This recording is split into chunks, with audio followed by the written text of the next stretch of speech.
A young and talented piano player, forced by life to work as a waitress, found herself in a really humiliating situation when a rich white man forced her to play the piano for him. But what he didn't know was the fact that he gave her once-in-a-lifetime opportunity with his prejudice. The Grand Oak Bistro was the kind of place where the elite of the city gathered. Its dim lighting, mahogany furniture, and soft jazz playing in the background exuded an air of exclusivity. The patrons were often wealthy, dressed in tailored suits and designer dresses, and they came not just for the food, but for the chance to flaunt their status. Among the bustling staff was Nina Carter, a young black waitress in her mid-20s. Nina worked long shifts to support her dream of becoming a musician. She had an undeniable talent for playing the piano, but her path to recognition had been anything but smooth.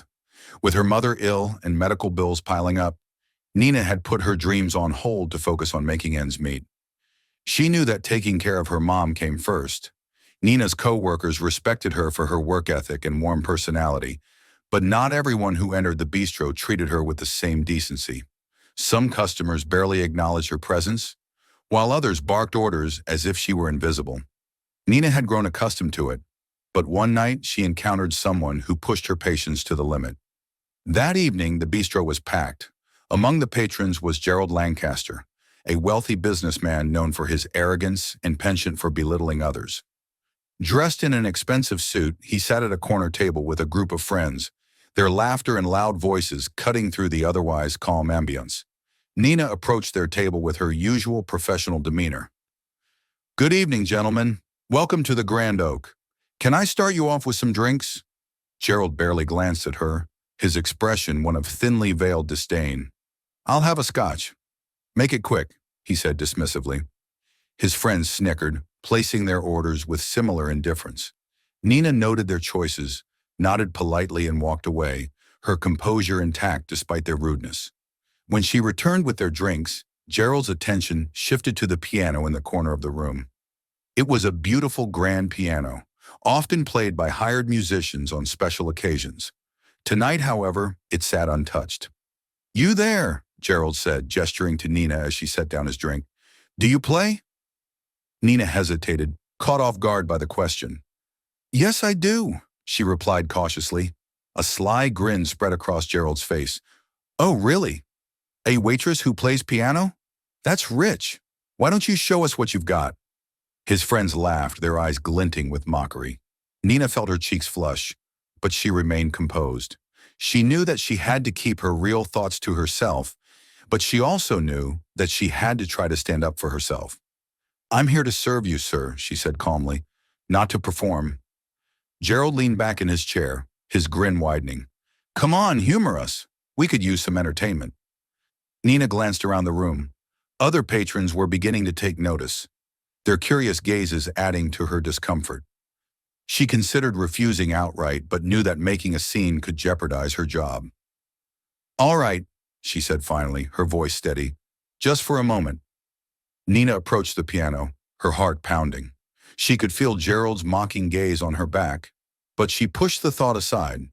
Taking a deep breath, she sat down and placed her fingers on the keys. For a moment, the room was silent, save for the faint clinking of glasses. Then, Nina began to play.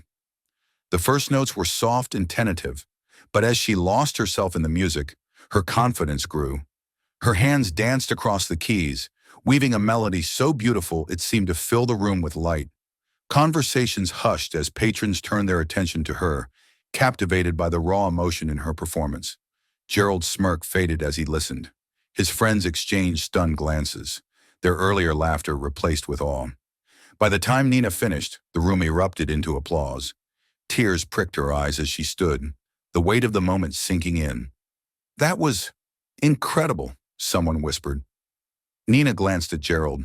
He looked uncomfortable, his earlier bravado replaced with an expression of grudging respect. Before he could say anything, an older man in a tailored suit approached her. "Miss," the man said, extending his hand, "my name is Charles Avery. I'm a talent agent, and I have to say that was one of the most moving performances I've ever heard." Nina's eyes widened. "Thank you, sir. That means a lot." Charles smiled warmly. Have you ever considered pursuing music professionally? Nina hesitated, her gaze dropping to the floor. I, I've always wanted to, but life has a way of getting in the way. Let's pause here since we don't want anything to get in the way of you subscribing to us. While you are on it, drop us a like on this video as well. Thank you for your support. Let's get back to the story. Well, Charles said, his tone encouraging, sometimes opportunities come when you least expect them. Here's my card. If you're interested, give me a call. I'd love to help you share your talent with the world. Nina took the card, her hands trembling. Thank you. I'll think about it. As Charles walked away, Gerald cleared his throat, drawing her attention. That was, impressive, he admitted, his tone grudging. I didn't expect that. Nina met his gaze, her voice steady. Sometimes people surprise you, sir. The rest of Nina's shift passed in a blur. As she left the bistro that night, Charles's card clutched in her hand, she felt a glimmer of hope she hadn't felt in years. Maybe, just maybe, her dreams weren't as out of reach as she'd thought. Over the next few weeks, Nina practiced relentlessly, pouring her heart into her music. When she finally called Charles, he wasted no time setting up an audition. The day of the audition arrived, and Nina walked into the studio with her head held high. Her performance was nothing short of extraordinary. She was amazing before, but this time around, her dedication made an even bigger difference. She was truly on fire when playing the piano. Charles, true to his word, connected her with opportunities that soon led to a recording contract. She was ecstatic, but she also knew that this was just the start. She had to make the most out of this opportunity. At that moment, she even thought of Gerald, thinking that if she ever met him again, regardless of his prejudice, she would have to thank him for pushing her buttons, making her push the piano keys. Nina's career took off, her name becoming synonymous with soul-stirring music that touched hearts around the world. Years later, Nina returned to the Grand Oak Bistro, this time as a guest of honor. The restaurant had invited her to perform for a special charity event, and the staff, who had once been her co-workers, couldn't contain their excitement. Gerald was there, his demeanor far humbler than before. As he watched her perform on a stage far grander than the bistro's piano corner, he couldn't help but feel a twinge of regret for how he treated her. When the performance ended, Nina approached him, a small smile on her lips. "Thank you for giving me the push I needed," she said. Gerald nodded, his voice quiet. "You deserve better, and you've shown everyone just how talented you are." But Nina's journey didn't stop there. Her rise to fame wasn't just about music. It became a platform for change. She used her newfound influence to advocate for underprivileged artists, creating scholarships and programs for young musicians who lack the resources to pursue their dreams. Her foundation, aptly named Second Chances, became a beacon of hope for aspiring talents across the country.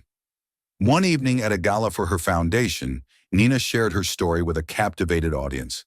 "There was a time when I thought my dreams were out of reach," she began, "but sometimes the most unexpected moments can change everything. Never underestimate the power of perseverance, and never let anyone make you feel small." The room erupted in applause, and among the crowd, Gerald sat quietly, reflecting on how a single moment of mockery had transformed into something so profound. Nina's journey was a testament to resilience, proving that talent, determination, and a little kindness could break through even the most formidable barriers.